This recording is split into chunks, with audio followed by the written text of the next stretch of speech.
Sir Pullarao ఎలా చెప్పండి చూస్తారండి? మొత్తం చెప్పండి ఎగ్జిట్ పోల్స్ అన్ని చూసారా మీరు? చూసే ఒక్క కేకే సర్వే తప్ప ఆల్మోస్ట్ బీజేపీ గెలుస్తుందని అంటున్నారు.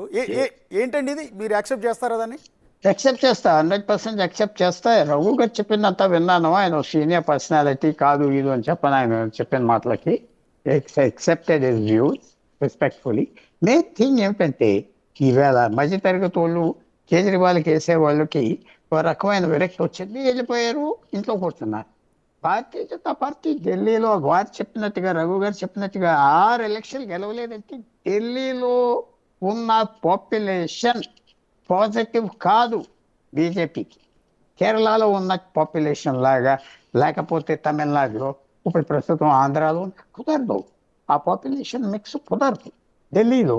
అదే లక్కీగా ఇతను చేసిన పొరపాట్ల వల్ల, కేజ్రీవాల్ గత 5 సంవత్సరాలు చేసిన పొరపాట్ల వల్ల బీజేపీకి బెనిఫిట్ వచ్చింది. కాంగ్రెస్ పార్టీ కూడా ఎంత చీలింది ఓట్లు, 10%, 3% మనకి రాబోయే ఎలక్షన్ రిజల్ట్స్ తెలుస్తాయి. కేజ్రీవాల్ ఏంటంటే మధ్యతరగతి వాళ్ళు పెద్ద ఏమి ఆశించరు. వాళ్ళకి మంచి పరిపాలన కావాలి, కొంచెం మర్యాద కావాలి, అది చేయలేదు కేజ్రీవాల్, మర్చిపోయాడు. దానివల్ల పనిష్ చేశారు మధ్యతరగతి వాళ్ళు. కానీ ఒక మెయిన్ థింగ్ ఏమిటంటే ఈ కేజ్రీవాల్ పోవటం ఎక్కువ ఆనందం వచ్చేది కాంగ్రెస్ పార్టీకి. ఇంకా వాళ్ళకి ఇది రెండు పార్టీ స్టేట్ అయిపోయింది అనుకోండి, కాంగ్రెస్కి అడ్వాంటేజ్ కదా. కేజ్రీవాల్ అడ్డం లేకపోతే కాంగ్రెసే మళ్ళీ ఆపోజిషన్ అయిపోతుంది కదా. ఇప్పుడు బీజేపీకి పంజాబ్లో కేజ్రీవాల్ గవర్నమెంట్ పడిపోతే ఎవరికి వస్తుంది లాభం? కాంగ్రెస్కి లీడింగ్ ఆపోజిషన్ పార్టీ అక్కడ ఎంపీలు, మొన్న 6 ఎంపీలు గెలిచారు 13లో. సో ఇది పెద్ద విజయం కాంగ్రెస్ పార్టీకి. ఎందుకంటే కేజ్రీవాల్ పెద్ద మనకు దక్కంది ఇంకెవరికి దక్కకూడదులే, పెట్టకూడదు. తర్వాత కేజ్రీవాల్ గెలుస్తుంటే రాహుల్ గాంధీ కాంగ్రెస్ పార్టీని ఇండియా కూటమి నుంచి తరివేస్తానన్నాడు, జ్ఞాపకం పెట్టుకోండి. ఓకే, ఇప్పుడు ఇంకా అతను లీడర్షిప్, రాహుల్ గాంధీ లీడర్షిప్కి ఛాలెంజ్ లేదు ఒపోజిషన్లో. అది మాత్రం ఇది ఈవేళ బీజేపీ చాలా సంతోషపడిపోయినా, నేను అనుకుంటున్నా దూరదృష్టితో తప్ప అనొచ్చు రఘు గారు అందరూ, I won't argue on that. ఇది ఎందుకు మీరు ఈ కేజ్రీవాల్ ఉండటం వల్ల కాంగ్రెస్ పార్టీని ఢిల్లీ నుంచి పంపించేశారు, పంజాబ్ నుంచి పంపించాడు, గోవాలో ఓట్లు తీసుకున్నాడు, ఉత్తరాఖండ్లో తీసుకున్నాడు, హిమాచల్లో తీసుకున్నాడు, హర్యానాలో ఓట్లు తీసుకున్నాడు. మీకు సెలెక్షన్ ఆఫ్ ఫ్రెండ్స్ ముఖ్యం, విరోధిని కూడా సెలెక్ట్ చేసుకోవడం చాలా ముఖ్యం. కేజ్రీవాల్ పోవటం వల్ల ఏమైంది? ఇప్పుడు మీకు వచ్చింది ఏంటి? 7 ఎంపీలు ఉన్నారు కదా.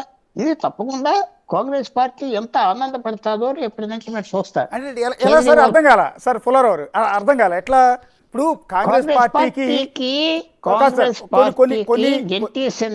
కొన్ని సర్వే సంస్థలు అయితే 0 ఇచ్చాయి, కొన్ని సర్వే సంస్థలు ఇచ్చారు. కాంగ్రెస్ కానీ సార్ ఆమ్ ఆద్మీ పార్టీ బలమైన ప్రతిపక్షంగా ఉంటుంది. ఏ ఎగ్జిట్ పోల్ చూసినా కూడా మీరు లేదు, చిట్టుకుపోతారు. 25 నుంచి 25 స్థానాలు, 25 నుంచి 28 స్థానాలతో ఆమ్ ఆద్మీ పార్టీ ప్రతిపక్షంగా ఉంటుంది. కష్టం, చితికిపోతుంది. ఎందుకంటే ఆ పార్టీ ఐడియాలజీతో రాలేదు, ఒక్క పర్సనాలిటీ మీద ఆధారపడి వచ్చారు. కొన్ని ఫ్యాక్టర్స్ ఉన్నాయి ఢిల్లీలో. తర్వాత ఓటర్స్ డైలీ మారుతున్నారు, పాపులేషన్ పెరుగుతుంది, ఇతర రాష్ట్రాల నుంచి వస్తున్నారు, మైగ్రేషన్ విశేషంగా ఉన్నది, పెరుగుతూ వస్తున్నారు, లాయల్టీ లేదు ఓటర్లు.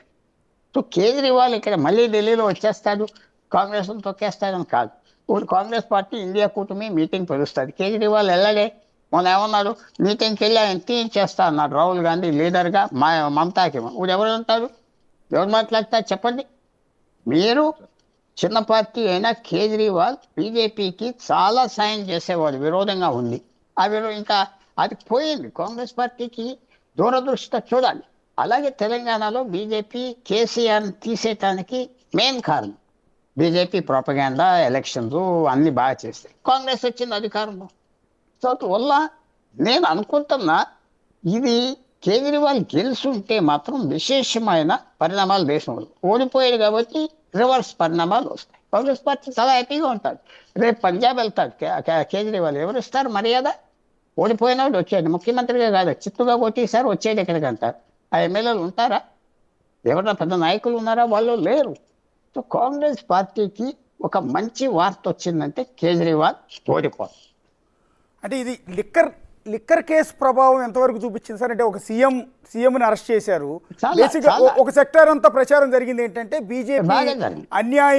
అన్యాయంగా కేజ్రీవాల్ వేధిస్తోంది, అక్రమంగా కేసులు పెట్టి అరెస్ట్ చేయించింది. అది లేదు, లేదు. అది లేదు, అది లేదు, ఇది అర్బన్ నమ్మారు, సీటు. ప్రజలంతా నమ్మినట్టు. ఆ ప్రజలు అతని మీద సింపతి చూపెట్టలేదు, ఎందుకంటే అర్బన్ సీట్ ఇది, అర్బన్ ఏరియా సీట్ ఇది.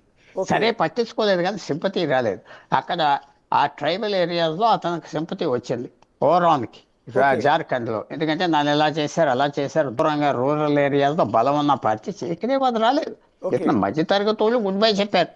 రేపు మీరు ఎలక్షన్ గుడ్ బై చెప్పారు, ఎందుకంటే వీడు ఏంటి కరప్ట్ అయిపోయాడు, వీడు ఉపయోగం లేదు, మనకు పట్టించుకోవట్లేదు కూడా, ఓకే, పట్టించుకోవట్లేదు కూడా. అంటే అందువల్ల సార్ పుల్లారావు ఇక్కడ ఒక ఇంట్రెస్టింగ్ పాయింట్, ఒక సర్వే సంస్థ పేర్లు ఎందుకులే కానీ వాళ్ళు ఒక ఇంట్రెస్టింగ్ పాయింట్ రాశారు. ఆమ్ ఆద్మీ పార్టీ ప్రకటించిన కొన్ని స్కీమ్స్ ఏవైతే ఉన్నాయో, పర్టికులర్గా కేజ్రీవాల్ అనౌన్స్ చేసిన మహిళల కోసం అనౌన్స్ చేసిన కొన్ని పథకాల వల్ల ఈ ఎగ్జిట్ పోల్స్లో 50% పైగా మహిళల ఓట్లు ఆమ్ ఆద్మీకే పడుతున్నాయంట. ఓడిపోయినా కూడా మెజారిటీ మహిళలు ఆమ్ ఆద్మీ పార్టీని చూజ్ చేసుకున్నారంట. బీజేపీ 41%తో మిగిలిపోతుందంట. అంటే 8% ఎడ్జిలో ఆమ్ ఆద్మీ పార్టీ కనిపిస్తుంది మహిళా ఓటర్ల విషయంలో. 100% కరెక్ట్ అది. కానీ మధ్య తరగతి వాళ్ళు వెళ్ళిపోయారు. మాయావతి ఫర్ ఎగ్జాంపుల్, మీ అందరికి తెలిసిన విషయం, మీరు అడిగారు కదా అపోజిషన్, 91లో ఆమె చాలా పవర్ఫుల్గా ఉత్తరప్రదేశ్ వస్తే మెల్లిగా ఓడిపోయి ఆఖరికి ఏం మిగిలింది? అలా తగ్గిపోతుంది. మాయావతి ఇలాంటి పార్టీ తగ్గిపోయింది. సో కేజ్రీవాల్కి ఇది మంచి న్యూస్ కాదు, కాంగ్రెస్ పార్టీకి మంచి న్యూస్. బీజేపీకి వచ్చే న్యూస్ ఏంటి? ఓ ముఖ్యమంత్రి ఇంకోటి వస్తాడు. ఏమొస్తుంది? ఆల్రెడీ 7 ఎంపీస్ ఉన్నారు. అలా ఉంచుకోకుండా ఇది నేను అనుకుంటున్నా కాంగ్రెస్ పార్టీకి ఆక్సిజన్ పోసారు బీజేపీ. అంతేనా రఘు గారు? అది కాదు, అయితే చాలా వ్యాలిడ్ పాయింట్. అంటే పుల్లారావు గారు చెప్పింది చాలా ఇంట్రెస్టింగ్ పాయింట్. అది ఒప్పుకుంటారు, రఘు గారు ఒప్పుకోరు.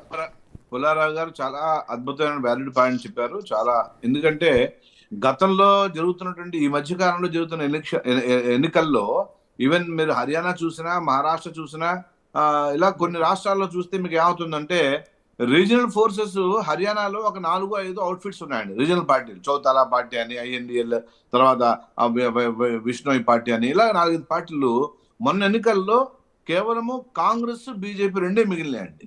ఖతం చేసి పడేశారు మిగతా పార్టీని. అదేవిధంగా మహారాష్ట్రలో శివసేన